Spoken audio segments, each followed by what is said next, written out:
This podcast is for informational purposes only. View the full disclaimer on the Benefit Connections webpage. Welcome to PSRS Peers Benefit Connection podcast. Today's podcast is about questions and answers, and our question and answers is with our supervisor, Amanda Wooten, for member education. So she has heard lots of questions from multiple members across the state of Missouri. Our theme today is unlocking answers to questions about retirement, and we feel like that starts with asking the question. So today we hope to share lots of questions that multiple members have asked through their planning for retirement, and hopefully it helps you prepare for your retirement. There's a quote that I kind of want to start today's podcast off with today. Retirement is a milestone that offers an opportunity to live life with purpose and passion, just as our careers unlocking greatness in retirement requires preparation, vision, and smart planning. So that's what we're going to do today, smart planning with questions. So I'm so glad you could be with us today, Amanda. Thank you for having me. I appreciate it. We gathered some questions, and I know you hear these questions often on the road. Often. So I bet you're going to be able to just go right back at them. So let's just start. Okay. One of the main questions that lots of members ask is they don't understand the plan that they are. So they always ask, what is a defined benefit plan? Absolutely. So it's really simply put, a defined benefit plan is a retirement plan where as you work, as you go throughout your career, you pay into the system. So every time you get paid, a contribution comes into PSRS Peers. And then at retirement, we pay you in the form of a lifetime monthly benefit. So a defined benefit plan really does guarantee that you're going to get a retirement benefit for the rest of your life. That is what Forever? A defined benefit plan means. Yes. So forever, how old's our oldest person? Well, our oldest member currently is 107 years old, if you can believe that. So yes, forever. Goals. So absolutely, live to be 107, right? But the good news is that our members, we actually have several members who are over the age of 100 in the system, and they're still getting their benefit. So a defined benefit plan truly says you're going to contribute while you're working, and then upon your retirement, you're going to get paid a monthly benefit for the rest of your life. And that's what makes a defined benefit plan so amazing, and that's why PSRS Peers is such a great retirement system. Wow, it's unfathomable for 107. Right, it's amazing. So a lot of times people will come up and they may say, well, my neighbor or my best friend or my family member talk about their pension or their retirement, they may say, and it's a 401k. Sure. How is a 401k different than this defined benefit plan that we have? Sure. Yeah. Traditionally, 401ks are what we would call a defined contribution plan. So it is titled different. And the whole purpose for those, you have 401ks, IRAs, 403bs are very popular in school districts as well. So we see those a lot. Those are defined contribution plans. They're still amazing retirement vehicles to use and for members to have. But really, it's where you use the account balance that you've put in the defined contribution plan. So in other words, all the money you've paid in, you get it back in retirement, but when it's gone, it's gone. That's how those plans work. So you could theoretically run out of money out of your 401k because once that fund is empty, it's gone. A defined benefit plan such as PSRS Peers doesn't work that way. You do pay into the system, you do have an account balance with us, but you get paid a lifetime benefit from the system. So it is a little different. So that account balance really isn't meaning much to me, right? It's because when I empty it, I still get paid, right? Right. So your account balance is one of those situations where you pay in to become eligible for retirement, but then at retirement, we actually don't base your future retirement benefit, or your monthly benefit, if you will, on how much is in your account balance. That's not how we figure your retirement. Rather, we use a formula to determine what your future retirement benefit's going to be. So your account balance does grow. You have access to see it. Every time you log into your online account, which is a really great vehicle or tool to use as you go throughout your career, your online web member services account within our system. Yes. You're going to see that account balance listed there. You get a member statement at the end of every year, right? And that member statement shows your account balance listed there. So that's the money you've been paying into. And actually, your school district or your employer has been matching on your behalf that same amount. But when Oh, that brings up a good point. So one of the other questions is, so when I look online and I see that account balance, that's what I paid in and the employer? Actually, no. So Oh. your account balance that you see on your online account or on your member statement is actually only your portion of the contributions. So if you think of it like a big tank, if you will, you're going to pay into the system every time you get paid. Like I said, you pay in your contribution. It's mandatory. It's different per system. So if you're in PSRS, it's one amount, PEERS, it's the other. But you're going to pay into the tank. Your employer is also contributing the same amount on your behalf. It goes into the tank. Everything in the tank is invested, right? And then what comes out the end is a very small amount just to run our system. Right. The rest of it goes to our members in the form of their monthly retirement benefit. So if you think about your account balance, your money, sort of like a savings account you've been putting into here at PSRS PEERS, you will see it, you'll be able to watch it grow. At retirement, you're going to get it back. Most people get it back in the form of their retirement benefit that they get paid every month. But then once it's gone, you still get paid because you're getting paid from our investment fund for the rest of your life. So that's how we're able to pay you even after your account balance is gone for the rest of your life because of that investment, that big tank, if you will, of money that has been, paid into from the members and the employers and then invested well. I hope that tank is here in Jeff City. Like, I know. We all need to see it, right? We need to have a tour. But I think it's a good concept because many people do have that confusion of their account balance and that really it's based on that formula that you talked about that Correct. their lifetime benefit is going to be paid to them. So Right, yeah, that's that's going to absolutely answering right. a lot of questions in their planning. Sure. Another question that we had brought up is, what if I lost my questions in the order here. So here it is. There we go. Here it is. So I have a calculation for my retirement. It's based on a formula. How do I know what my benefit will be? Or when can I retire? So a lot of people always say, do I need to get to 80 and then that's where my calculation kicks in? Or they get confused, I think, a little bit about the calculation and being eligible to retire. Could you maybe speak further into that for them? Absolutely. So like I mentioned, your monthly benefit from the retirement system is based on a formula.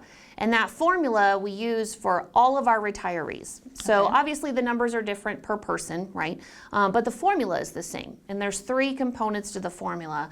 The first component is what we call a benefit factor, Okay. which is actually a percentage. It's established by law and it's different per system. So PEERS has their own factors and PSRS has their own factors. That factor is directly related to how someone is eligible. So we have normal retirement, early, which I can talk about too in just a minute.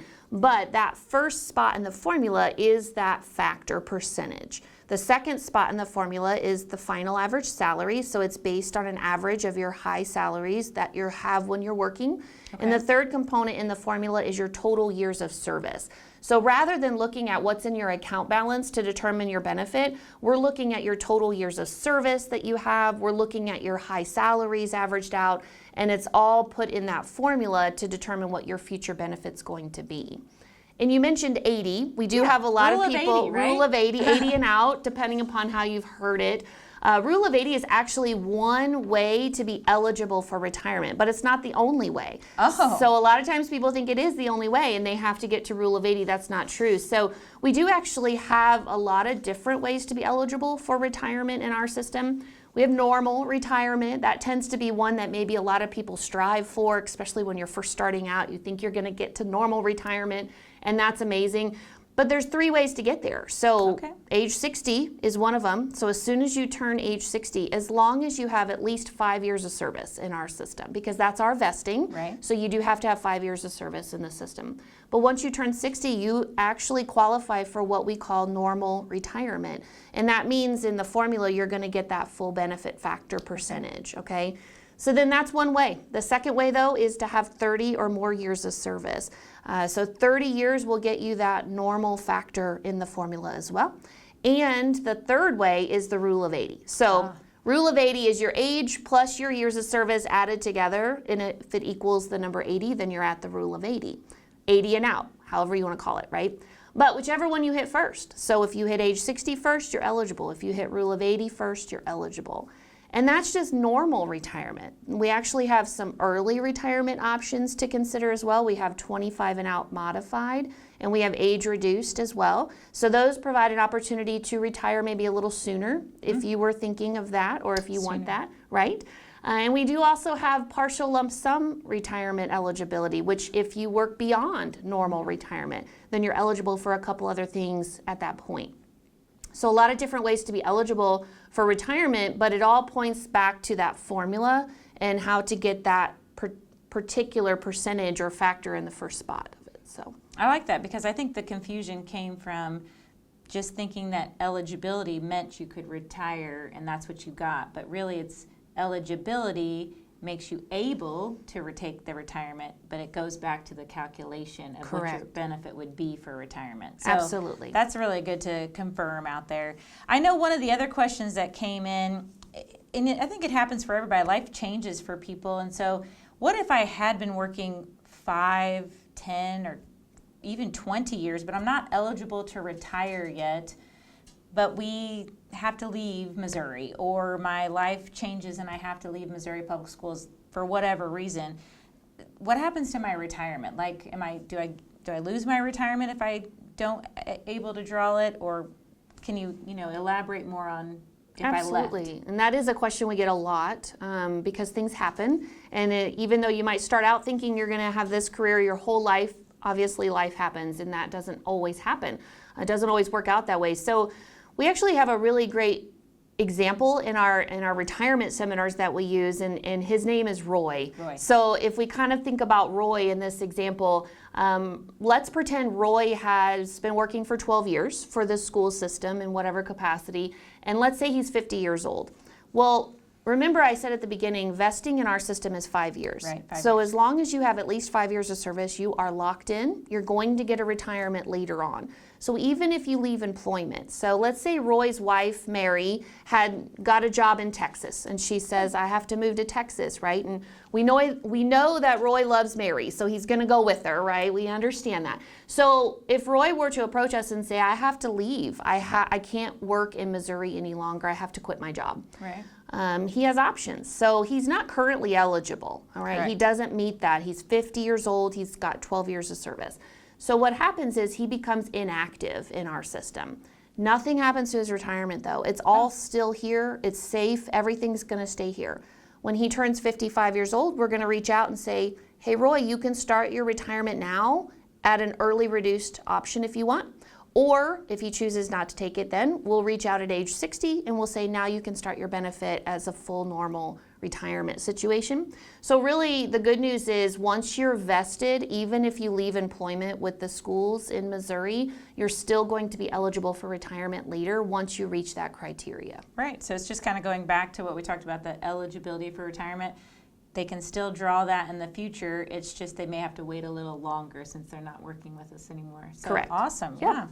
One of the other questions that have come in, I know that a lot of times people know their contributions are out there. They know they've been putting into it. So they ask if there was a money situation that came up, could they take a portion or some of their contributions if needed at any point during their career? We do get asked that a lot. Our system isn't, or our plan is not set up to work that way. So you can't borrow against your retirement or against your account balance or take a loan out of it. Right. It's not designed that way. But the good news is it also means that it's safe. So in other words, others can't get to it either. So if your account balance is here, it's going to be here. And it's protected under the retirement plan to know that it's going to be here for you whenever you're eligible to retire and you start taking it out. So even though you don't have access to it maybe before retirement, no one else does either. So it is nice to know that it is here and safe and secure. Right. It assures my retirement's there in the future. Absolutely. That way. Kind of on a different note a little bit, questions come in a lot of times asking about what if I passed away before I got to retirement? So we've talked about if we left jobs and stuff, but we never know what tomorrow's promised. So what if I did pass away before I actually retired? Sure, and the good news is PSRS and peers, both systems, have what we call survivor benefits built in. So if something does happen to you and you pass away while you're still actively working, your loved ones are going to have access to your retirement. But what's super important about this is you have to keep your beneficiaries up to date. So you do have beneficiaries in our system, and you want to make sure you always keep them up to date. Very easy to do. If you log into your Web Member Services account, which is that online portal, you can see your beneficiaries, you can update them, change them. We also have forms if you prefer it that way, right? But the good news is that your loved ones are protected. If you have our retirement system, those survivor benefits are already built in. So just keep your beneficiaries up to date. If you have those life events, you get married, you have a baby, all of that changes things. So you want to make sure you're always updating your beneficiaries, and then that way you know that protection is there and you don't have to worry about it anymore. Yeah, I think that's a good reminder. Life changes all the time. Or maybe your favorite child changes all the time. Right, you might want to change it. But keeping those beneficiaries up to date is definitely important. Sure. Okay, so it kind of dives into a little bit different topic. There are plans that everyone can choose in retirement, so they have to choose a plan. And it seems like when we start talking about plans with members, they ask about like the joint and survivor plan. If they name their spouse, or can they name their spouse to make sure that that benefit will continue to them for the rest of their life if I, the retiree, were to pass away? Meaning, let's say it's my spouse, right? So I have named my spouse. Can he then receive that benefit forever after I pass away? The answer is yes, if you choose joint and survivor. So we do have 6 different benefit plans to choose from. That's one of the big decisions you make whenever you're in the planning process for retirement. But if you choose joint and survivor, which there are 3 in that category to pick from, so we have lots of options for members. Okay. But if you choose joint and survivor as your plan, then you are, the way it's designed is that you are given the opportunity to list a beneficiary to sort of be on the plan with you, so that when you pass away as the member, no matter when it is, if that person you listed as your beneficiary is still living, then they would get your retirement benefit for the rest of their lifetime. Wow. So essentially it's designed to pay me as the member for my whole life, and then upon my death it pays my beneficiary for their whole life as well. And yes, I can list my spouse for that. I can list a child or a parent that have, and so basically I have options of who I can list, and it's going to change, numbers and things like that. So of course you want to do planning and look at estimates and numbers, but that is an option. So just to make sure I'm clear, so let's just say I named my spouse, but say he passes away. Can I go ahead and change it to my child? So the plan is unique in the fact that you are locked into your plan whenever you choose one at retirement. So that is one thing to consider. Joint and survivor plans also say you are locked into the beneficiary that you choose. There are 2 exceptions, though. The first exception is just what you mentioned. If your beneficiary passes away before you, we actually have a pop-up provision in place that says you're no longer going to stay down at the reduced amount for joint and survivor. You're going to pop up to the single life amount from that point forward. So for example, if I listed my spouse and we go into retirement under joint and survivor, he passes away, I'm not given the opportunity to then list one of my children instead. My favorite one. Right, my favorite child, okay. But instead, the system's actually going to pop me up to single life from that point forward. Okay, and so then, nice. so pop-up is there for if your beneficiary passes away, and the other exception is if in the event of divorce after retirement. The pop-up is given then as an option as well. Well, that's good. I mean, you're making big decisions when you retire and you don't actually know how the future goes. So it's nice to know that if you did try to protect someone, that if that played differently in the future and they predeceased you, you would go up to the highest amount paid Correct. to you. Right. That's awesome. That's right. Yep. A couple more questions today. A couple more. A lot of times members will come up, and it seems like an easy question. We have purchasing service in our system. But a lot of times members will ask if they can just, for example, like they say they maybe worked at the Pizza Palace. So if I worked at the Pizza Palace, can I just move that time over here? Is that how purchasing really works? Can they just move time from one place to another? Purchasing service is probably our most confusing topic, and it's probably the topic we get the most questions on, to be honest with you. When it comes to purchasing, we do allow it in our system, meaning we allow members who qualify to purchase years where they worked somewhere else, let's say, into our system. Couple big things about purchasing service though. One, you have to qualify. So in that situation, you can't just move your time over no questions asked and all of that. It actually has to fall under one of our purchase provisions. So in other words, you have to qualify to purchase service first. You can't just do it, you can't just buy because you want to, right? So when it comes to qualifying, a lot of people qualify to purchase years where they did work somewhere else, but we have a whole list of all the different types of purchase provisions available for members. So you would really just research a little bit which one you qualify for, and we can of course help with that and guide them through that process. And then the second big thing about purchasing is you do have to pay for it. So it tends to be a little costly sometimes. It's not right for everybody. So you have to do, again, some homework. Look into the cost for you. How much is it going to be?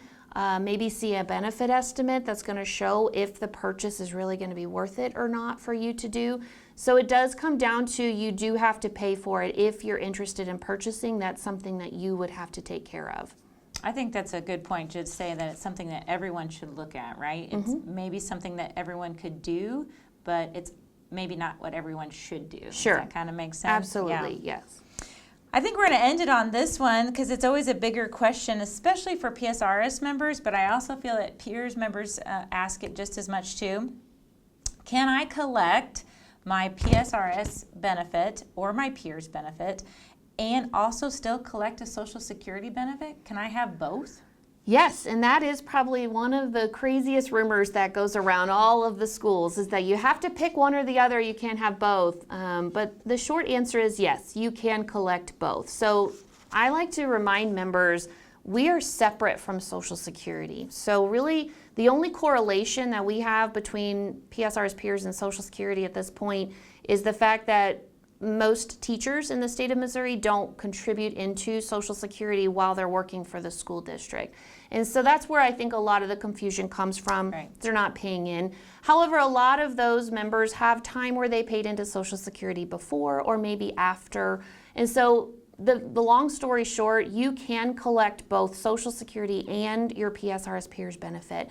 We can't see Social Security system, so if you have questions about are you eligible for their benefit and how much is it going to be and when can you start it, you would want to talk to Social Security about that. But in the end, our benefit is here. It's going to be here for you no matter what. You're going to have your PSRS peers benefit at the end of the day, and then whatever else you get from Social Security is just in addition to that. So it basically sounds like if I'm eligible under each, I potentially could draw a benefit from both. Absolutely. Okay. Happens all the time. I Yes. like it. Well, I really appreciate you being with us today. We're going to wrap up this session by just me encouraging everyone to approach retirement planning by unlocking your questions with getting answers from us, right? We hope to do more question and answers in the future because we just know that everyone has those questions and we want to make those answers simple for you. So I hope you stay tuned for more of other podcasts in the future. And Amanda, I hope you come back another time. Happy to. Thank you very much. Thanks, guys. Bye.